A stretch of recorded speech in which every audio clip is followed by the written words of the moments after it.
एक प्रियकर आपल्या प्रेयसीची वाट बघत 50 वर्ष एकाच खोलीत राहिला। ही गोष्ट फिल्मी वाटली तरी खरी आहे। या जगविख्यात अवलिया कलाकाराचं नाव आहे कैखुसरो माणेकजी मूस म्हणजे केकी मूस।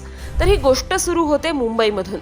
मुंबईत शिकत असताना केकी यांचं निलोफर मोदी या मुलीवर प्रेम जडलं, पण शिक्षण संपवून जेव्हा केकी चाळीसगावला निघाले तेव्हा निलोफरनं त्यांना वचन दिलं की ती त्यांचं प्रेम कधीच विसरणार नाही आणि एक दिवस पंजाब मेलनं नक्की चाळीसगावला येईल।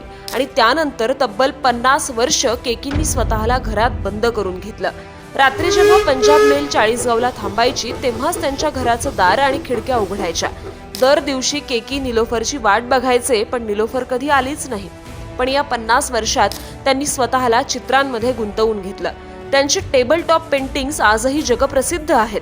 त्यांना 300हून अधिक आंतरराष्ट्रीय पुरस्कार सुद्धा मिळालेत। आणि शेवटी प्रेयसीला भेटायचं स्वप्न उराशी कवटाळून केकी 31 डिसेंबर 1889 साली आपल्याला सोडून गेले। आजही दररोज रात्री पंजाब मेल चाळीसगावला थांबते, पण ते बंद दार मात्र उघडत नाही, कारण जगातला सर्वात महान प्रियकर या जगात राहिलेलाच नाही।